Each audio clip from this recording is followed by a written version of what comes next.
Long-dead satellite emits strong radio signal. Puzzling astronomers in Australia picked up a strange radio signal in June 2024, one near our planet, and so powerful that, for a moment, it outshined everything else in the sky. The ensuing search for its source has sparked new questions around the growing problem of debris in Earth's orbit. At first, though, the researchers thought they were observing something exotic. We got all excited, thinking we had discovered an unknown object in the vicinity of the Earth, said Clancy James, an associate professor at Curtin University's Curtin Institute of Radio Astronomy in Western Australia. The data James and his colleagues were looking at came from the ASKAP radio telescope, an array of 36 dish antennas in Wajarri Yamaji Country, each about 3 stories tall. Normally, the team would be searching the data for a type of signal called a fast radio burst, a flash of energy blasting forth from distant galaxies. These are incredibly powerful explosions in radio waves that last about a millisecond, James said. We don't know what's producing them, and we're trying to find out, because they really challenge known physics, they're so bright. We're also trying to use them to study the distribution of matter in the universe. Astronomers believe these bursts may come from magnetars. According to James, these objects are very dense remnants of dead stars with powerful magnetic fields. Magnetars are utterly insane, James said. They're the most extreme things you can get in the universe before something turns into a black hole, but the signal seemed to be coming from very close to Earth, so close that it couldn't be an astronomical object. We were able to work out it came from about 4,500 kilometers to 1,800 miles away.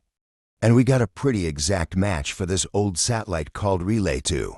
There are databases that you can look up to work out where any given satellite should be, and there were no other satellites anywhere near, James said. We were all kind of disappointed at that, but we thought, hang on a second, what actually produced this anyway?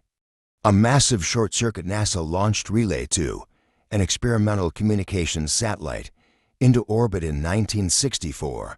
It was an updated version of Relay 1, which lifted off 2 years earlier and was used to relay signals between the US and Europe and broadcast the 1964 Summer Olympics in Tokyo. Just 3 years later, with its mission concluded and both of its main instruments out of order, Relay 2 had already turned into space junk. It has since been aimlessly orbiting our planet until James and his colleagues linked it to the weird signal they detected last year. But could a dead satellite suddenly come back to life after decades of silence? To try to answer that question, the astronomers wrote a paper on their analysis, set to publish Monday in the journal The Astrophysical Journal Letters.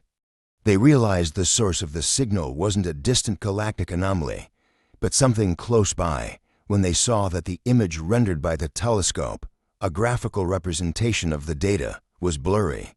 The reason we were getting this blurred image was because the source was in the near field of the antenna, within a few tens of thousands of kilometers, James said. When you have a source that's close to the antenna, it arrives a bit later on the outer antennas, and it generates a curved wave front, as opposed to a flat one when it's really far away. This mismatch in the data between the different antennas caused the blur. So to remove it, the researchers eliminated the signal coming from the outer antennas to favor only the inner part of the telescope, which is spread out over about 2.3 square miles in the Australian outback. When we first detected it, it looked fairly weak. But when we zoomed in, it got brighter and brighter. The whole signal is about 30 nanoseconds, or 30 billionths of a second, but the main part is just about 3 nanoseconds, and that's actually at the limit of what our instrument can see, James said. The signal was about 2,000 or 3,000 times brighter than all the other radio data our instrument detects. It was by far the brightest thing in the sky, by a factor of thousands. The researchers have two ideas on what could have caused such a powerful spark. The main culprit was likely a buildup of static electricity on the satellite's metal skin, which was suddenly released, James said. You start with a buildup of electrons on the surface of the spacecraft. The spacecraft starts charging up because of the buildup of electrons. And it keeps charging up until there's enough of a charge that it short-circuits some component of the spacecraft, and you get a sudden spark, he explained. It's exactly the same as when you rub your feet on the carpet and you then spark your friend with your finger. A less likely cause is the impact of a micrometeorite, a space rock no bigger than 1 millimeter (0.039 inches) in size. A micrometeorite impacting a spacecraft while traveling at 20 kilometers per second or higher will basically turn the resulting debris from the impact into a plasma, an incredibly hot, dense gas, James said. And this plasma can emit a short burst of radio waves. However, strict circumstances would need to come into play for this micrometeorite interaction to occur, suggesting there's a smaller chance it was the cause, according to the research. We do know that electrostatic discharges can actually be quite common, James said. As far as humans are concerned, they're not dangerous at all. However, they absolutely can damage a spacecraft. A risk of confusion, because these discharges are difficult to monitor.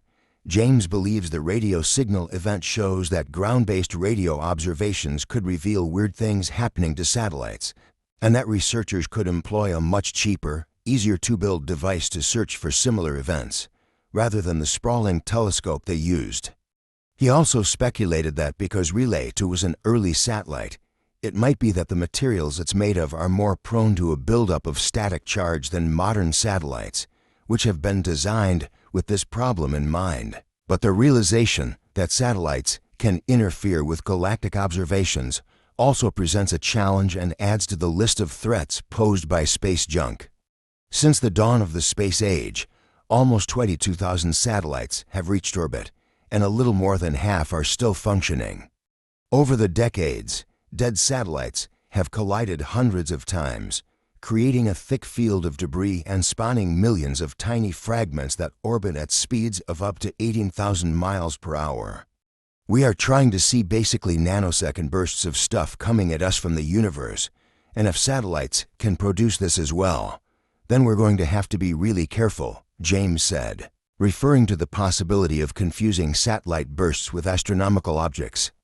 As more and more satellites go up, that's going to make this kind of experiment more difficult. James and his team's analysis of this event is comprehensive and sensible. According to James Cordes, Cornell University's George Feldstein Professor of Astronomy, who was not involved with the study, given that the electrostatic discharge phenomenon has been known for a long time, he wrote in an email to CNN, "I think their interpretation is probably right. I'm not sure that the micrometeoroid idea, pitched in the paper as an alternative, is mutually exclusive. The latter could trigger the former." Ralph Spencer, Professor Emeritus of Radio Astronomy at the University of Manchester in the UK, who was also not involved with the work, agrees that the proposed mechanism is feasible, noting that spark discharges from GPS satellites have been detected before. The study illustrates how astronomers must take care to not confuse radio bursts from astrophysical sources with electrostatic discharges or micrometeoroid bursts. Both Cordes and Spencer pointed out, the results show that such narrow pulses from space may be more common than previously thought, and that careful analysis is needed to show that the radiation comes from stars and other astronomical objects rather than man-made objects close to the Earth, Spencer added in an email. New experiments now in development, such as the Square Kilometre Array Low Frequency Array (ASKA), LOW being built in Australia, will be able to shed light on this new effect.